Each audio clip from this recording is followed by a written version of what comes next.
हमारे channel my Toons में आपका स्वागत है। बहुत समय पहले की बात है।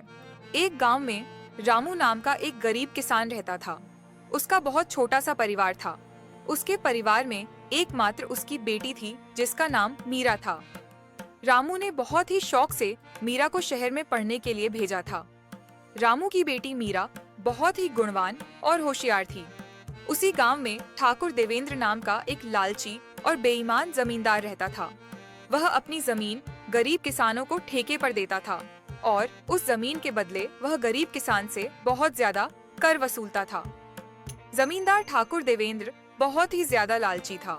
वो गरीब किसानों को बहला फुसलाकर पहले तो अपनी जमीन ठेके पर देता और बाद में किसानों से ही शर्त रख देता था। इन गरीब किसानों की भी क्या जिंदगी है। बस 2 वक्त की रोटी के लिए दिन भर काम करते रहते हैं और पूरी जिंदगी 2 वक्त की रोटी के लिए तरसते रहते हैं। और मुझे देखो, मैं बस इन्हें आदेश देता हूँ और समय आने पर सारी फसल हमारे गोदामों में भर जाती है और यह गरीब किसान हमारे आगे जी हुजूरी करते रहते हैं और हमारे सारा काम करते रहते हैं। इसे कहते हैं दिमाग हो तो ठाकुर देवेंद्र के जैसा वरना ना हो। हाँ ठाकुर साहब, आप तो यहाँ के जमींदार हैं और किसानों को अपनी मुट्ठी में रखते हैं। इनको कैसे इस्तेमाल करना है ये आप भली भांति जानते हो। मालिक, यहाँ क्या अगल बगल के और भी गांव पर आप ही का राज्य है? आपकी मर्जी के बिना तो एक पत्ता भी नहीं हिलता। इसीलिए तो मैं यहाँ का राजा हूँ। मैं इन बेवकूफ किसानों को ऐसी शर्त पर जमीन उधार दे रखी है कि मेहनत यह करते हैं और फसल मैं अपनी मुट्ठी में कर लेता हूँ। आखिर इनकी औकात ही क्या है मेरे सामने। ठाकुर देवेंद्र जमींदार अपने नौकर से यह सब बातें कर ही रहा होता है। तभी उसके पास रामू किसान आता है जो बहुत दुखी और परेशान होता है। ठाकुर साहब, मैंने सुना है कि आप किसानों को जमीन ठेके पर देते हो। अरे हाँ भाई, तुमने बिल्कुल ठीक सुना है। मैं अपनी जमीन किसानों को ठेके पर देता हूँ। तो ठाकुर साहब, आप मुझे भी अपनी जमीन ठेके पर दे दीजिए। मैं भी आपकी जमीन पर 1 साल के लिए ठेके पर काम करना चाहता हूँ। मेरा नाम रामू है और मैं पास के ही गांव बसंतपुर में रहता हूँ। अच्छा ठीक है रामू, मैं तुम्हें अपनी जमीन ठेके पर दे दूंगा, लेकिन मैं अपनी जमीन ठेके पर देने से पहले कुछ शर्त रखता हूँ। ठीक है ठाकुर साहब, मैं आपकी शर्त मानने के लिए तैयार हूँ। बताइए, आपकी क्या शर्त है? शर्त यह है कि तुम्हें मेरी जमीन पर काम करना होगा और 1 साल के बाद उस जमीन पर जो भी फसल उगेगी उसका आधा हिस्सा तुम्हारा होगा और आधा हिस्सा मेरा होगा। जी ठीक है ठाकुर साहब, मुझे आपकी शर्त मंजूर है। जमींदार से जमीन की कागजी कार्रवाई करने के बाद रामू अपने घर चला जाता है और अगले दिन खेती करने के लिए उस खेत में पहुंच जाता है। चलो, अब ठाकुर साहब से जमीन तो ले ली है, अब इसमें खेती करना शुरू कर देता हूँ। उम्मीद है इस जमीन पर अच्छी फसल होगी। मुझे इस जमीन पर बहुत मेहनत करनी होगी, तभी मेरे लिए कुछ बच पाएगा। रामू उस खेत पर दिन रात मेहनत करके फसल उगाता है। कुछ महीनों बाद गेहूं की फसल उगकर तैयार हो जाती है और रामू गेहूं की फसल की कटाई शुरू कर देता है। रामू के उगाए हुए फसलों की खबर ठाकुर देवेंद्र के कानों तक पहुंचती है। क्या मालिक, आपको पता नहीं है क्या आज मुकुंद अपनी फसल की कटाई कर रहा है? इस साल तो रामू ने बहुत अच्छी गेहूं की फसल उगाई है। अरे रामू, तुमने तो फसल तैयार कर दिया और इस बार की फसल तो बहुत अच्छी लग रही है। हाँ ठाकुर साहब, इस बार मैंने गेहूं की फसल लगाई है। इतनी अच्छी गेहूं की फसल उगाने के लिए इस बार मैंने अपना खून पसीना एक कर दिया है। मैंने दिन रात मन लगाकर इस खेत में बहुत मेहनत की है, तब जाकर इतनी अच्छी फसल हो पाई है। अरे ओ रामू, यह तो मेरी उपजाऊ जमीन का कमाल है। तुम्हारी मेहनत से कुछ नहीं हुआ है। उपजाऊ जमीन के कारण इतनी अच्छी फसल हुई है। तुम्हारी मेहनत हो या ना हो, फसल तो अच्छी होनी ही थी। मालिक, खेत भले ही उपजाऊ हो, अगर उसमें मेहनत नहीं होगी तो फसल कैसे उगेगी? मैंने बहुत मेहनत की है इस खेत में। ज्यादा मत बोल रामू, मेहनत तो किराए के मजदूर भी करते हैं। असली कमाई का हकदार तो वही है जिसकी जमीन है। शर्त के मुताबिक जल्दी से मेरे फसल का आधा हिस्सा निकाल। चल जल्दी कर, मुझे बहुत सारे काम हैं, मुझे वापस भी जाना है। यह कहकर ठाकुर देवेंद्र रामू से सारी गेहूं की अच्छी फसल लेकर चला जाता है और खराब फसल रामू के पास छोड़ देता है, जिसे देखकर रामू मायूस हो जाता है। हे ईश्वर, इतनी जीत और मेहनत करने के बाद बस इतनी सी फसल मेरे हाथ आई है। हम गरीबों को लोग ऐसे ही लूटते हैं। इतनी मेहनत करने के बाद भी हमारे हाथ में कुछ नहीं आता है। हे ईश्वर, कब मेरी अपनी जमीन होगी? रामू इसी तरह अपनी जिंदगी काट रहा था। कुछ महीनों बाद रामू की बेटी मीरा, जो शहर पढ़ने के लिए गई थी, वापस गांव आ जाती है।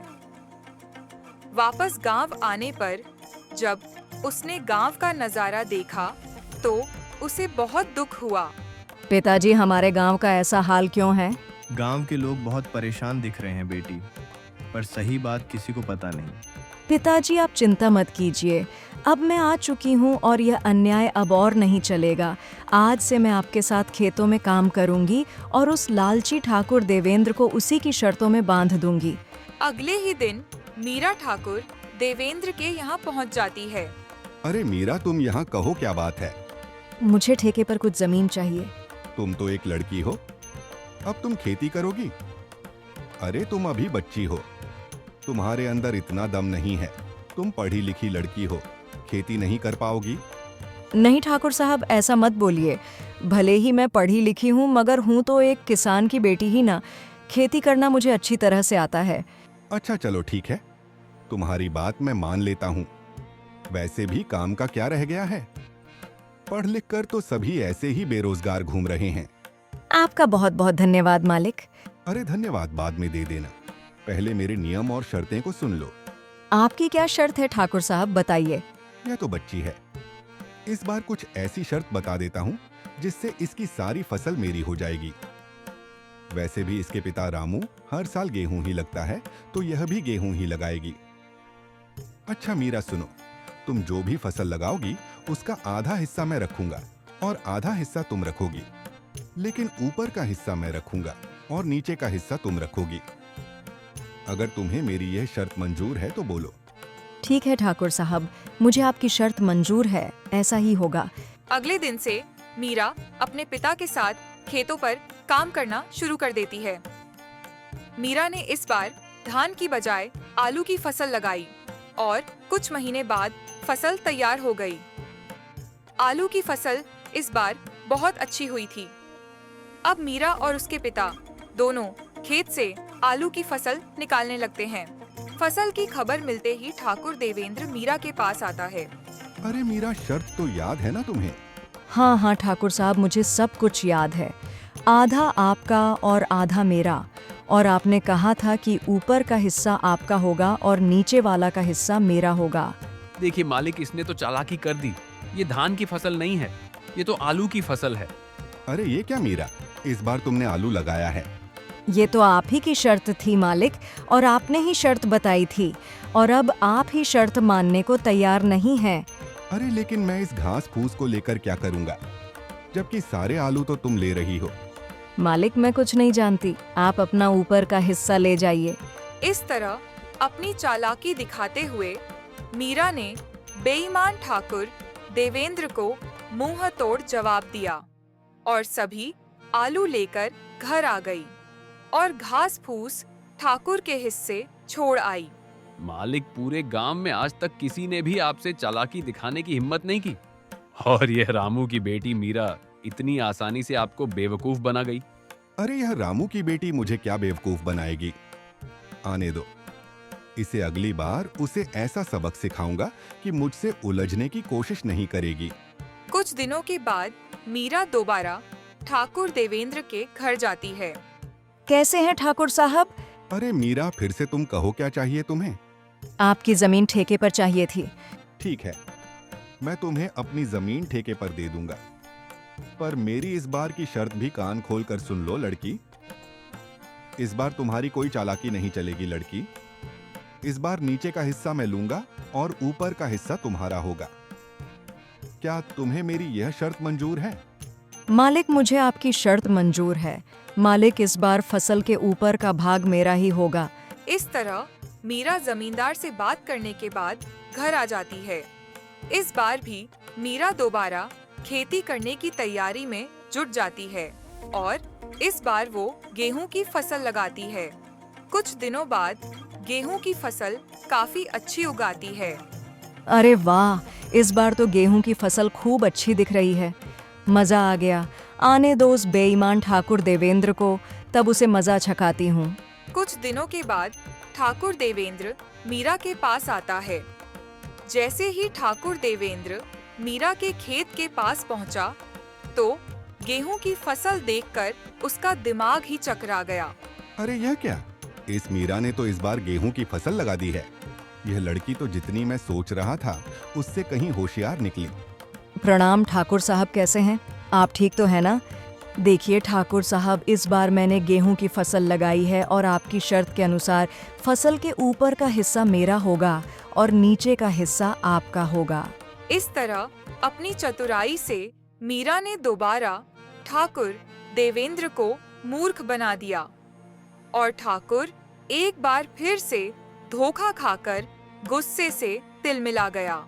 अरे ठाकुर साहब, उस पिद्दी सी लड़की का दिमाग तो देखिए। आप जैसे इतने बड़े चालबाज जमींदार को उसने फिर से मूर्ख बना दिया। मीरा ने गेहूं की फसल की कटाई की और सारी फसल अपने घर ले आई और उस फसल का कुछ हिस्सा मीरा ने गांव के जरूरतमंद लोगों में बांट दिया। मीरा और रामू दोनों बहुत ही खुश थे। कुछ दिनों बाद फिर से फसल उगाने का समय आ गया।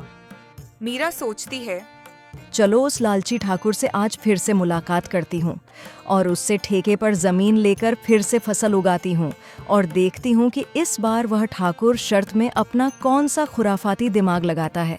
यह सोचकर मीरा ठेके पर जमीन के लिए फिर से ठाकुर देवेंद्र के पास जाती है। अच्छा, तो तुम मुझसे मिलने के लिए फिर से आ गई? देखो लड़की, तुम मुझसे ज्यादा होशियार बनने की कोशिश मत करना। मैं भी ठाकुर देवेंद्र हूँ। मुझे होशियारी नहीं आती है मालिक, मैं तो एक गरीब किसान की बेटी हूँ। होशियार तो आप लोग हैं जो गांव के गरीब किसानों की मजबूरी का फायदा उठा रहे हैं। अपनी जुबान पर काबू रखो मीरा। यह तुम क्या बोल रही हो? जिस काम के लिए आई हो वो बात करो। यहाँ ज्यादा ज्ञान बांटने की जरूरत नहीं है। ठीक है मालिक, चलिए काम की बात करते हैं। मुझे इस बार भी आपकी जमीन ठेके पर चाहिए। बताइए ठाकुर साहब, इस बार आपकी क्या शर्त है? हाँ, शर्त तो है। तू खुद को बड़ा होशियार समझती है ना लड़की। इस बार फसल का ऊपर का और नीचे का हिस्सा मेरा होगा और बीच का हिस्सा तेरा होगा। अब बोल, क्या तुम्हें मेरी यह शर्त मंजूर है? बिल्कुल मंजूर है ठाकुर साहब, जैसा आप कहें। अच्छा ठीक है ठाकुर साहब, तो अब मैं चलती हूँ। मुझे फसल उगाने की तैयारी भी करनी है। लालची ठाकुर की बात मानकर मीरा अपने घर चली जाती है और वह फिर से फसल उगाने की तैयारी में लग जाती है और इस बार वो गन्ने की फसल लगाती है। मीरा इस बार खेत में कौन सी फसल लगाई है? इस बार मैंने गन्ने की फसल लगाई है। फसल काफी अच्छी हुई है। इस बार भी आमदनी अच्छी होगी पिताजी। ये तो बहुत अच्छी बात है बेटा, तुम बस ऐसे ही मेहनत करती रहो। कुछ महीनों बाद लालची ठाकुर और उसका नौकर दोनों मीरा के पास आते हैं। मालिक, इस बार तो मीरा का दिमाग ही चकराने वाला है। इस बार तो आपने शर्त ही ऐसी रखी है, ऊपर का हिस्सा आपका और नीचे का भी हिस्सा आपका। तुमने बिल्कुल सही कहा चिराग। इस बार मैंने अपने दिमाग का 100% उपयोग करके ब्रह्मास्त्र छोड़ा है। मैं भी अब देखता हूँ वो किसान की बेटी मीरा कैसे बचती है। इस तरह दोनों बातें करते हुए खेत के पास पहुंच जाते हैं और जैसे ही वो खेत के पास पहुंचते हैं तो देखते हैं कि इस बार मीरा ने गन्ने की खेती की है। मालिक, ये मीरा तो आपकी भी अम्मा निकली। देखिए जरा इस बार उसने कौन सी फसल लगाई है। अरे ये क्या, इस मीरा ने तो इस बार गन्ने की फसल लगाई। अब बताओ भला, ऊपर का और नीचे का हिस्सा मेरा होगा और बीच का हिस्सा उसका होगा। मतलब इस बार भी मेरे हिस्से में घास फूसी आनी है।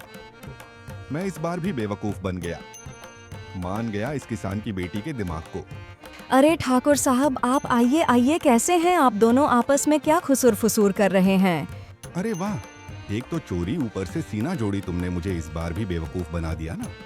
नहीं ठाकुर साहब, जरा मुझे भी तो बताएं कि मैंने आपको क्या बेवकूफ बनाया है। मालिक, आप तो गांव वालों को बेवकूफ बनाते हो। देखिए मालिक, इस बार मैंने गन्ने की फसल लगाई है और आपकी शर्त के मुताबिक इस फसल का ऊपर का और नीचे का हिस्सा आपका होगा और बीच का हिस्सा मेरा होगा। अरे ओ किसान की बच्ची, मालिक को ज्यादा होशियारी दिखाने की कोशिश मत करो। बेईमानी और मक्कारी में ये सबके बाप हैं बाप। ये खेत भी हमारा है और इसमें लगी फसल भी हमारी है।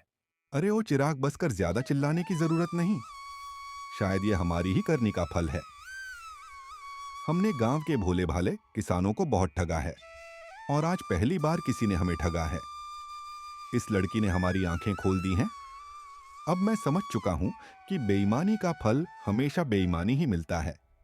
इसलिए आज के बाद मैं किसी भी किसान को परेशान नहीं करूंगा और सभी किसानों को उनकी मेहनत का बराबर का हक दूंगा। जितनी भी किसानों की जमीन हमारे पास गिरवी है, मैं उनको सारे कागज वापस कर दूंगा और कभी भी उनकी गरीबी और लाचारी का फायदा नहीं उठाऊंगा। मालिक, आपने तो यह बहुत अच्छी बात कही है। एक किसान दिन रात मेहनत करता है अपने परिवार के लिए, मगर ना ही कभी वह अच्छे कपड़े पहनता है और ना ही कभी वह अच्छा खाना खा पाता है।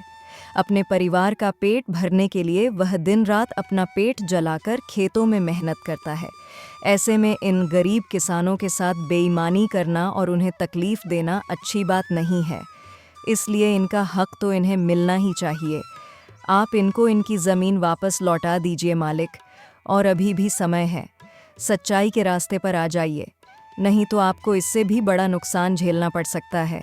इस तरह मीरा अपनी मेहनत और होशियारी से लालची ठाकुर देवेंद्र को सच्चाई के रास्ते पर वापस ले आती है। ठाकुर देवेंद्र ने वहां के किसानों की जमीन और उनका पैसा उनको वापस कर दिया। उस दिन के बाद वहां के किसान खुशी खुशी रहने लगे और किसी भी ठाकुर ने किसी भी किसान का हक नहीं मारा। मजेदार कहानियों के लिए हमारे चैनल माय टून्स को सब्सक्राइब करें।